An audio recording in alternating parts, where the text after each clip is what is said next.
Hey everybody, this is Zeb with T.E.S. Rentals, and today I am out in the field with our forestry mulching unit.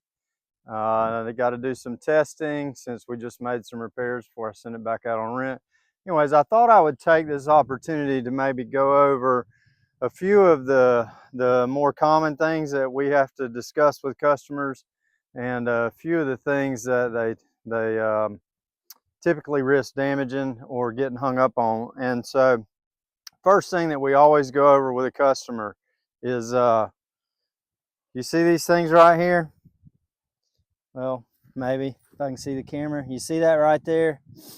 Those teeth, that drum, that stuff is designed to chew through 4 to 6 inch trees. All right. So when it is turning, I believe it's turning at 2,350 rotations per minute. And if I shut this machine off, it probably takes close to 2 minutes for it to stop spinning. That's how much inertia is in it. And that's extremely dangerous.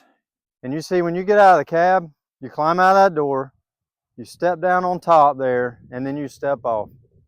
The one thing that I always tell people, do not exit the cab while that rotor is turning. Sit there, be patient, wait on it to stop turning, because I promise you, if you were to somehow slip and fall and get stuck inside of those teeth, or well, you're not going to get stuck, it's going to spit you out the other side.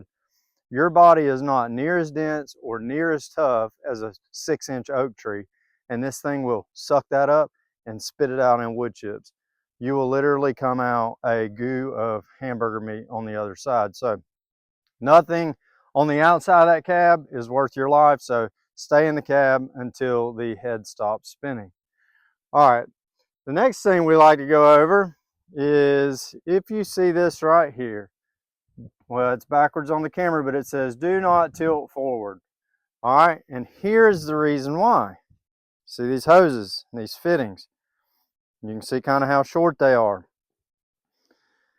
If you tilt this machine forward and stretch these hoses or put pretty good tension on them, you're going to end up damaging something in this area. Most likely you're going to stretch the threads on these fittings going into this block. That's what commonly happens.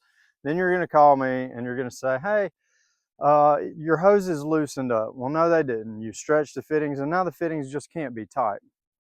And just for a little bit of heads up, I recently replaced all this. It's all brand new.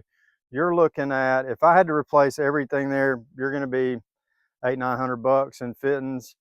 Hoses are damaged. Those are that much just by themselves almost each.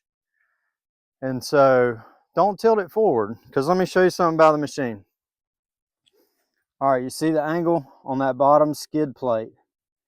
When you set that flat on the ground, your teeth are going to be a ½ inch from contacting the dirt. And that's if you were on like flat concrete.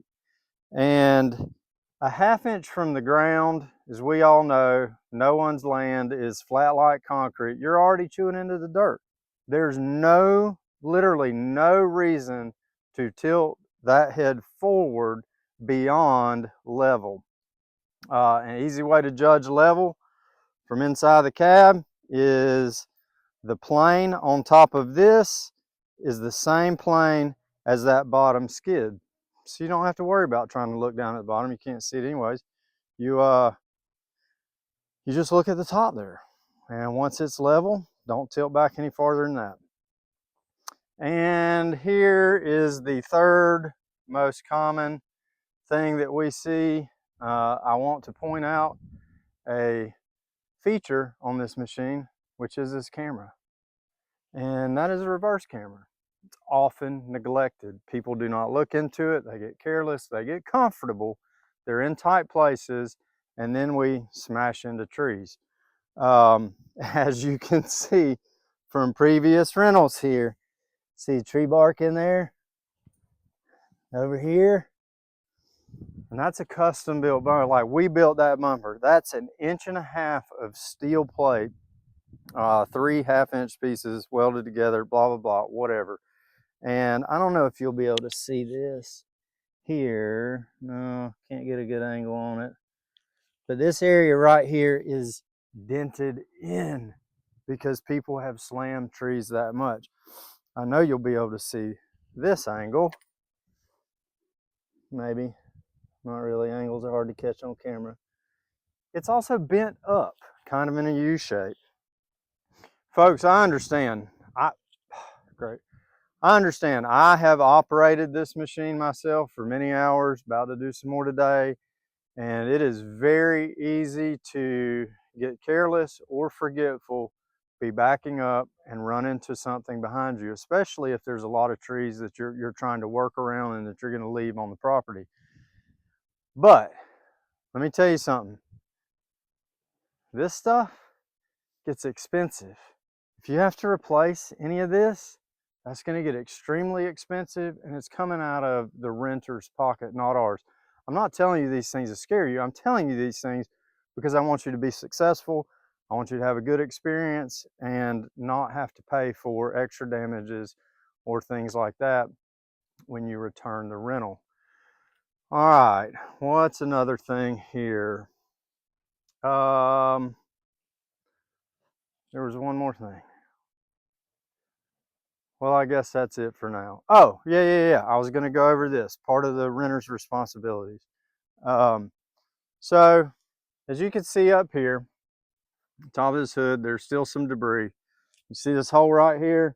Not a great design, but it is what it is.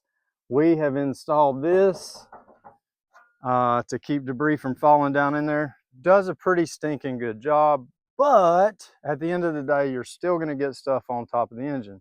So what you have to do, about every 3 to 4 hours, is come around, open up all of this, all these side, the other side opens as well, and blow all of this out.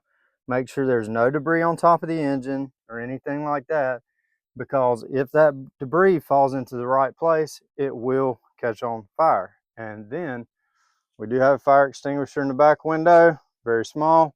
You're going to have to run around here, open all this up with the fire going, and then blow it out. Because if not, and the whole machine burns down, well now, I mean, I'll follow you to the dealership and we'll just get us another one.